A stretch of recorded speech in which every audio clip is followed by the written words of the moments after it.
welcome to the Movie Throne. I'm your host, the one and only King Kansas, here to bring you another movie review recommendation. What am I doing in this video? You probably can see it on the screen right now. I'm going to be actually tackling Pearl Harbor, directed by Michael Bay. Yes, the same Michael Bay who did the Michael Bay Transformers that blow shit up.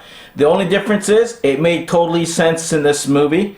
Let me give you some details of this, guys. Like always, I'm going to do a quick non-spoiler, then I'm going to get some details and stuff. I'm not going to spoil the whole entire movie.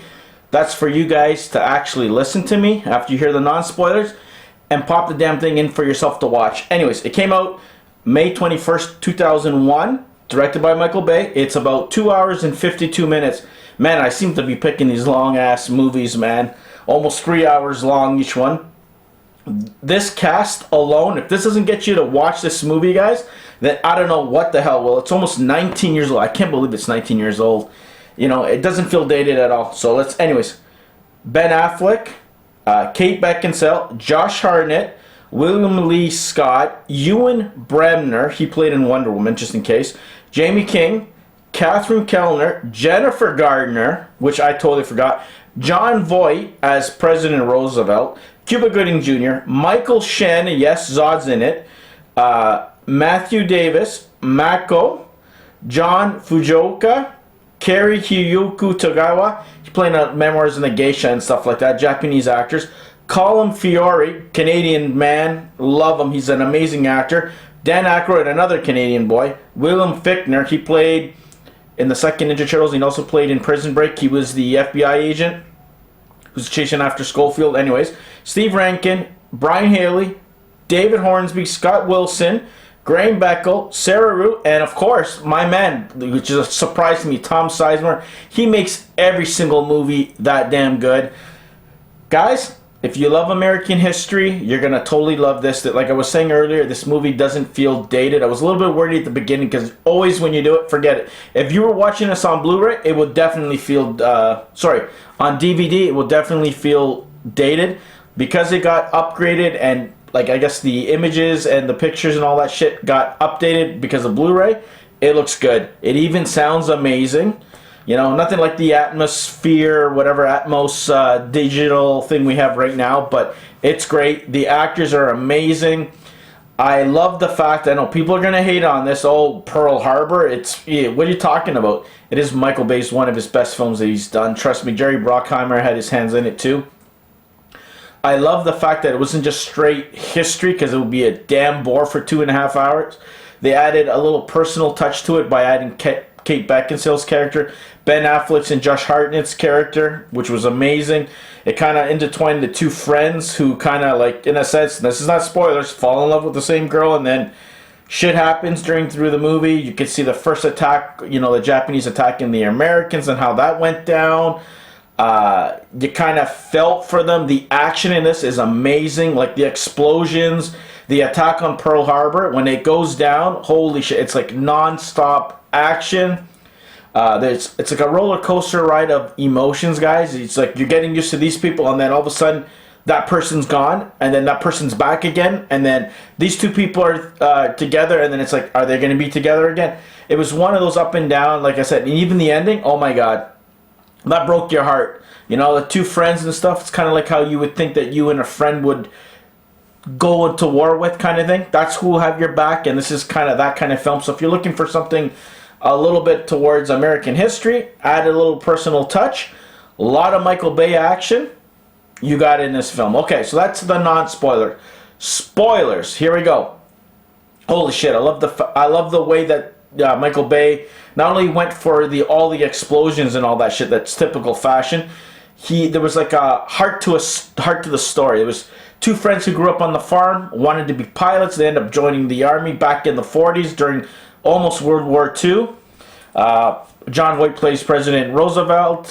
He's trying to figure out, okay, what are they going to do? They're going to attack, not attack, or they're going to wait for the Japanese to attack them. And if you guys know American history, the Japanese struck early in the morning, caused a shitload of damage at Pearl Harbor. I think over, I want to say, 1,600 soldiers still remain at the bottom, but they got attacked and taken by surprise.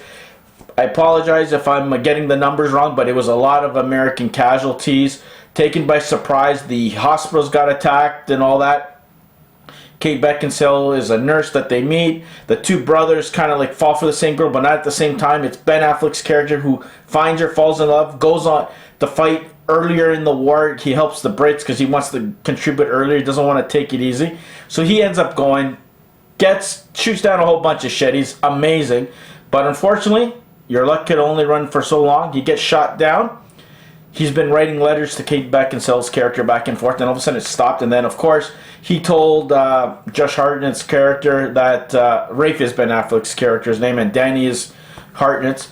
He tells Danny, if anything happens, you're the one who you tell Kate Beckinsale's character that, hey, something happened to me. So he goes down. Everybody thinks he's dying. This is like 45 minutes in the movie. So slowly, 3-4 months, she's trying to move on. She's still heartbroken. She ends up falling slowly towards falling for Josh Hartnett's character. They kind of got together. Well, you think the guy's out of the damn picture. No. Half an hour later in the movie, who shows back up and alive? Because he survived and they found some Chinese guys, I guess. Fishermen found him. He ends up coming back. He notices what's going on. They get into a little scuffle and then they kind of work things out and they're trying to figure out shit. But of course, what happens? The attack of Pearl Harbor happens. So the Japanese attack, shit blows up everywhere. You meet Tom Sizemore's character there. They're trying to get to the airplanes to stop the destruction, the devastation of Pearl Harbor. You see the Arizona go down. You see all these ships. Cuba Gooding Jr.'s on there. He's a cook that, of course, because of that racism to the max, they only reduced him to just a cook and to clean up the decks and shit, which is bullshit. He ends up getting a purple medal at the end. I think he's the first black Army soldier or Navy soldier that got the honor of the, I think it's Purple Heart or something, I'm not 100% sure. But yeah, so he ends up getting that. But things are blowing up, the explosions, typical Michael Bay, but it actually fit in here. My God, the scenes were phenomenal. Like the action, holy shit, they were shot so beautifully. The triangle, the love triangle between the three characters, Josh Hartnett, Ben Affleck, and Kate Beckinsale, was amazing. And then she kind of picks him. So they're going on this top secret mission. I know I'm jumping all over the place, but a lot of shit goes down. Trust me. People die that they know they're close. And then, of course, the Americans want to retaliate. So what do? They go on a top secret mission that it's basically a suicide mission.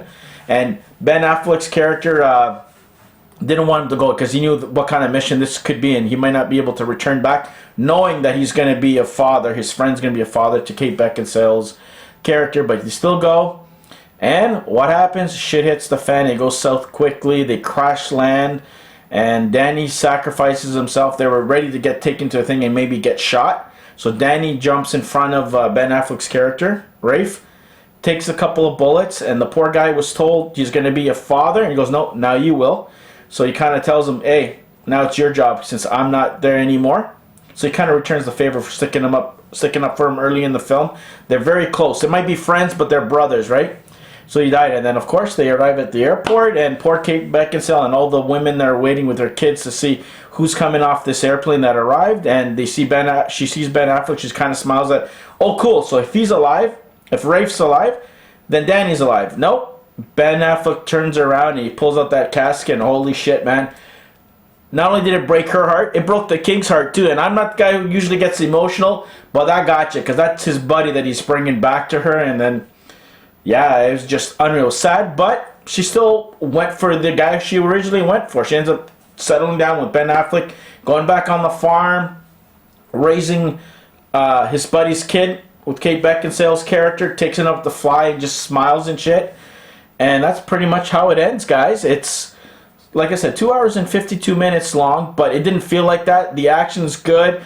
No lulls, the flow of the movie is amazing. The actors all brought it. Whoever was in a scene, even if it was for 10 minutes, like Cuba Gooding Jr. or Sizemore's character, Colm Fiore's in it too. That was cool for him to be the admiral there at Pearl Harbor. He didn't want to send the ships off, and that's kind of plays in. I don't know how accurate it is historically, but it worked for the film, and it's cool that they added the personal touches, because I'm telling you right now, not everybody, if you weren't an American historic or history buff, it will bore you, to tell you the truth, right? But it's good how they add those elements. It made it more personal. That's how you feel a little bit more, so whatever goes down in the film, you feel more of the impact because you can relate to it a little bit through the eyes of the main characters, right? So I don't know. You guys tell the king down in the comment section. What you guys think? Did you like the film? Do you think this is Michael Bay's best film? Did you think it sucked? I don't know. Have you seen it yet? If not, check out come back here right after if you haven't seen it. If you haven't seen it like I haven't seen it in a good 10 years, does it still impact you the same way that it did the first time you seen it like I did? I was a young guy. I must have been about early 20s, I would say, back then, to kind of, or maybe early 20s, mid 20s kind of thing. So it kind of hit me the same way. But there's nothing like watching the movie for the first time, in my opinion. But a movie that you can watch over and over and enjoy it, and you know what's going to go down, then I think it's a good movie. And it's a good movie for me to recommend for all you guys, especially if you're a Ben Affleck fan, or a Kate Beckinsale, or a Michael Bay fan. This is the movie for you, in my opinion. So anyways, guys, like I said, like, share, and subscribe to the Movie Throne. Let me know. Check out my other movie reviews that'll be dropping the rest of this week, last week, and of course, whatever's on my channel. And of course, if you haven't tuned into my podcast, check out my podcast. The new podcast drops this Wednesday, and I'm keeping my fingers crossed because with this whole COVID thing, COVID-19 situation, trying to get a special guest to come in studio to do the show with me and bring you guys one of the best shows you could that's in the podcast format. So until then, be the hell good, subscribe to the Movie Throne, stay off the King's Throne, and go check out this movie. Take it easy.